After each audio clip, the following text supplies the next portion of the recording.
안녕하세요. 오늘은 10대에게 어울리는 책이라고 해서 제가 한번 봤는데요. 너에게 들려주는 단단한 말. 책 표지에 있는 그림마저도 아주 시원한 느낌이 듭니다. 틀린 문제는 있어도 틀린 인생은 없는 거야. 틀린 문제는 있어도 틀린 인생은 없다. 각자의 삶에 충실하면 그냥 틀렸다 옳다가 아니라 그냥 나의 인생이 된다라는 말인 것 같아요. 요즘 학생들이 밖에 나가서 산을 본다거나 그리고 주변 사람들과 이야기를 도론도론 나누면서 언젠간 스트레스를 풀 수 있는 그런 환경은 안 되는 것 같아요. 그래서 이렇게 작은 거지만 하루 5분 습관을 통해서 조금씩 자신을 변화시켜가고 또 극복해가는 것, 이건 굉장히 좋은 습관 같습니다. 제가 봤을 땐 다 예쁘고 다 똑똑하고 그리고 이 미디어의 발달에 의해서 좀 개성이 있다? 그런 친구들이 너무 많은데 의외로 스스로에 대해서 자신감이 없거나 또 그런 부분을 드러내고 싶지 않아서 뭔가 욕심이 없는 척하는 친구들을 많이 봤습니다. 이 자존감이라는 것이 무엇일까 과연? 그 나이에 이런 자존감을 뚜렷하게 획득하기나 사실 어려워요. 많은 경험도 없지만 또 넓은 사회에서 나와 비슷한 친구들 그리고 나와 다른 친구들을 많이 둘러볼 만큼 경험이 부족하기 때문에 자신감은 있지만 이 자신의 존재감을 정확하게 꿰뚫는 것은 굉장히 어려운 시기인데요. 근데 이것만은 알아두세요. 나만 그런 게 아니라 10대의 모든 친구들이 나와 같은 고민을 하고 있다. 그런데 첫 번째, 그냥 살다 보면 뭔가 해결책이 나올 것 같아요. 내지는 두 번째, 전 답답해 미치겠어요. 조금 더 넓은 사회에 가서 부딪혀 보면서 제 자존감과 정체성을 찾고 싶어요. 아니면 세 번째, 정말 전 자존감이 없어요. 다른 친구들도 절 자존감이 없다고 막 무시하고 비난할까봐 겁이 나요. 이런 경우들이 있더라고요. 그런데 우리 부모님들도 똑같잖아요. 이 집 부모 저 집 부모 다 사는 게 비슷해요. 근데 여러분들도요 10대잖아요. 이 나라 10대, 미국 10대, 뭐 인도 10대 다 똑같아요. 자존감이 없어서 자존감을 찾기 위해서 노력할 때입니다.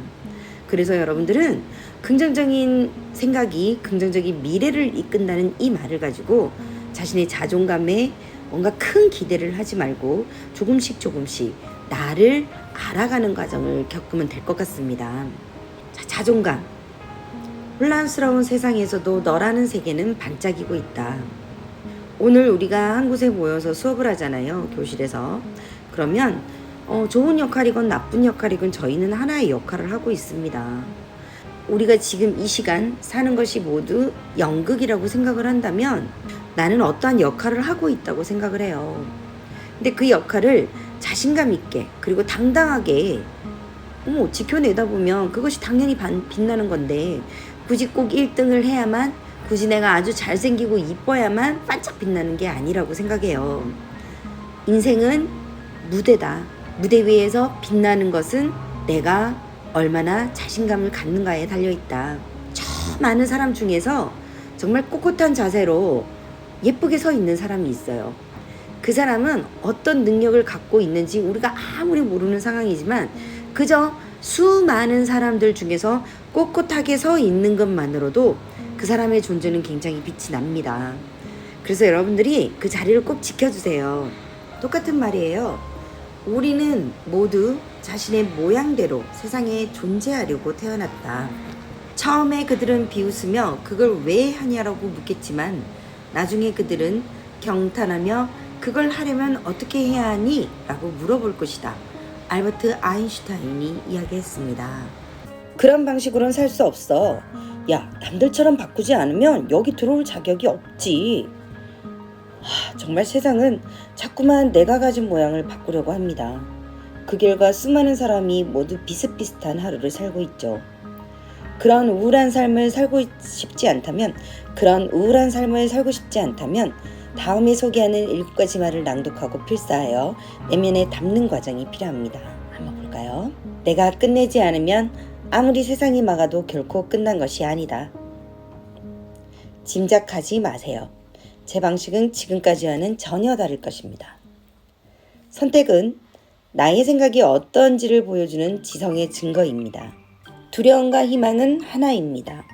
두려움 없는 희망은 존재하지 않습니다. 나는 모든 면에서 가장 밝은 부분만 바라보며 그걸 나의 언어로 세상에 표현합니다. 이미 굳게 결심했다면 그 누구와의 언쟁에도 시간을 낭비할 필요가 없습니다. 남과 비교하면 불행이 시작되고 자신과 비교를 시작하면 성장을 기대할 수 있습니다. 7가지의 멘트를 여러분들이 계속 읊으면서 자신을 스스로 각성시킨다? 그렇죠. 다짐을 한다 라고 합니다. 이루어지기 전까지는 모든 것이 불완전하죠. 그래서 우리가 완전히 할 수 있을 거야. 우리는 다 할 거야. 이런 각오로 시작하기보다는 그냥 불완전하니까 한번 가보자. 이런 마인드로 계속 가야 될 겁니다. 여러분들의 가능성을 더 믿고 현재의 내가 나아가는 것이 중요하지 미래 어떻게 될 거야를 미리 걱정하는 것은 모든 사람에게 불안감의 대상이 되기 때문이죠. 과연 내가 할 수 있을까라는 의심을 하다 보면 더 망칠 뿐이에요. 내게 아무런 의미가 없으니까 많이 두렵지만 두려움을 정복하는 것이 지혜의 시작이며 우리가 공부하는 이유입니다. 조금 추상적일 수도 있지만 이게 우리 학생들에게 도움이 되는 일들을 이야기해 놓은 거여서 전 정말 좋습니다. 제가 10대 티네이저들을 벌써 봐온 지가 거의 20년이 넘었어요. 우리 친구들을 보면서 가장 가슴 아팠던 것은 갈수록 개성은 강해지고 말도 강해져요. 그래서 어른들이나 주변 친구들과 어울릴 때 있어서 조금의 마찰을 빚는 것은 사실입니다. 그런데 이렇게 말이 센 사람들에게 사람들은 너는 말 좀 예쁘게 이런 말을 해요. 반면 너무 조용한 친구들은 또 자신이 원하는 것을 말하지 않으니까 답답하다면서 말 좀 해 라고 합니다. 결과적으로 사람은 내가 강한 것이 있으면 어린 나이의 학생들에게는 굳이 강한 거 좀 죽여. 약점이 있으면 왜 그러니? 좀 강하게 해. 항상 이 뭔가 균형을 이루고 싶은 마음에 강한 것은 누르려고 하고 약한 것은 자꾸만 붙어두려고 하는 경향이 있더라고요. 초등학교 때까지는 개성이라는 게 존재하고 부모님들께서도 우리 친구들의 그런 스스로 하고 싶은 의지에 대해서 크게 뭐라고 하시지 않습니다. 그런데 중학교, 고등학교에 들어가면서 이 공동체 생활을 하게 되잖아요. 많은 수와 어울리는 단체 생활을 하게 되면서 그동안 미처 교육시키지 못한 그런 공동체 규약 그리고 사람들과 어울리는 법을 강요하게 됩니다.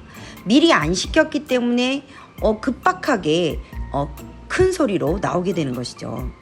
또한 이 학교에는 이 놀이를 주관하는 사람들은 없어요. 학습을 주관하는 사람은 있죠. 그쵸? 놀이를 주관하는 사람은 없고 학습을 주관하는 사람들은 굉장히 많아요. 그러다 보니 똑같은 목적을 갖고 바라봐주는 사람의 눈이 다인 거예요. 중학교가 되자마자 학습적으로 바라보는 교과 선생님들의 눈이 더 늘어나기만 한 거죠. 초등학교와 다르게 더 10배, 20배가 돼버린 거예요. 실제로 저는 우리나라 교육에 있어서 첫째, 수많은 아이를 접하면서 수많은 자신의 성격을 알아보고 역할을 알아볼 수 있는 놀이를 가르치는 교사가 많았으면 좋겠습니다. 대화를 가르치는 교사, 그리고 친구들을 챙기는 사교적인 관계를 유도해주는 교사, 그리고 대화, 놀이, 친교, 그리고 또 뭐가 있죠? 그렇죠. 상담. 우리 아이들이 몰랐던 장점을 찾을 수 있는 이런 발전적인 대화를 해줄 수 있는 그런 교사들이 많았으면 좋겠습니다. 그런데 우리 주변을 보면요. 초등학교는 초등학교대로, 중학교는 중학교대로, 고등학교는 고등학교대로 전부 다 학업에 관한 교사들밖에 없어요. 그런데 사실은 이 친구가 평생 어느 때 학업을 중단할진 모르겠지만 학문이라는 것은요. 정말 장거리 마라톤이에요. 내가 초등학교에 갔다고 공부가 끝이 나나요? 중학교에 갔다고 공부가 끝이 나나요? 오히려 초중 때는 공부에 대해서 이 친구들이 1등을 하건 꼴등을 하건 그렇게 큰 의미가 없습니다. 고등학교에 가서 1등, 2등, 3등 물론 의미가 있긴 하죠. 왜냐? 이제 곧 사회에 진출할 건데 대학교에 가서 우리 친구가 직업에 관한 훈련을 받으니까요. 여러분들이 자존감을 갖고 일단 뭔가 하고 싶다는 생각을 가질 수 있게끔 초, 중등 때까지는 오히려 자존감을 갖고 사회적으로 나의 역할이 어떤지 저는 이것만 더 알아봤으면 좋겠어요. 자존감이라는 말은 내가 어느 공간에 있건 어떤 역할을 수행할 수 있는 성격의 사람인지, 그리고 어떤 사람 옆에 내가 나의 반쪽을 노력을 인해서 도움이 될지를 아는 것이 바로 자존감이라고 생각합니다. 집에서도 아무 일도 하지 말고 공부를 하래요. 우리 친구들의 역할이 없죠. 학교에서도 아무것도 하지 말고 공부만 하래요. 또 역할이 없는 거죠. 대체 우리 친구들의 자존감은 말로서 만들 수 있는 것일까요? 아닙니다. 나에게 주어진 역할을 통해서 이 역할이 나에게 맞다 안 맞다 책임의식에 의해서, 그리고 내가 한번 실험을 해보고 내가 정말 잘할 수 있는지를 스스로 판단할 수 있는 게 바로 자존감입니다. 부모님들께 이야기해보세요. 엄마, 저 집에서 제가 할 수 있는 일을 정해주세요. 교사님들에게 한번 이야기해보세요. 선생님, 제가 공부 말고 학교를 위해서 도움이 될 만한 게 뭐가 있을까요? 선생님 봤을 때 제 장점은 무엇일까요? 제가 그 장점을 살려서 여기서 한번 테스트 해보고 싶습니다. 친구들에게, 그리고 선생님들께, 그리고 학교를 위해서 테스트 해보고 싶습니다. 이렇게 자신의 역할을 달라고 한번 강요 한번 해보세요. 저는 사람을 보면 이 효능감이라고 하잖아요. 칭찬을 굉장히 많이 합니다. 어설픈 칭찬이 아니라 딱 이 사람의 성격을 먼저 파악하고 성격에 맞는 어떤 일을 했으면 좋겠다는 권유를 많이 해요. 물론 저 또한 그렇게 이야기해 주시는 분들이 가끔은 있었고, 또 없을 때는 저 스스로가 좀 혼돈을 겪어가면서 난항을 하면서 이렇게 찾아내기도 했지만, 여러분들 주변에 저처럼 이렇게 넌 이렇게 하는 게 어울릴 것 같아, 그리고 너 이렇게 해보면 어떻겠니, 공부가 아닌 역할을 주어주는 사람이 있다면 무조건 믿고 따르세요. 여러분들의 자존감은 많이 부딪히고 경험할수록 빨리 자리 잡습니다. 물론 지금 당장 그런 적극적인 마음이 들지 않는다면 여기에 쓰인 것처럼 글을 여러 번 읽어보면서 스스로를 세뇌시키고 언젠가 닥칠 어떤 상황에서 이겨내기 위한 수단으로 머릿속에 외워놓는 것은 굉장히 좋다고 생각해요. 하지만 지금 여러분들이 급박하고 나 자존감이 낮아서 무슨 사회적인 문제가 일어날 것 같다, 그러면 역할을 찾아 나서길 바랍니다. 주변 분들에게 똑똑똑 노크하세요. 제 장점이 뭔지 물어보고, 제가 학교에 도움이 될 만한 일은 어떤 게 있을까요? 제가 친구들에게 도움이 될 만한 일은 어떤 게 있을까요? 이렇게 물어보고 자신의 역할을, 배역을 따내세요. 그 배역을 따낼 수 있도록 도와주는 사람이 없다면 저에게 오세요. 투미.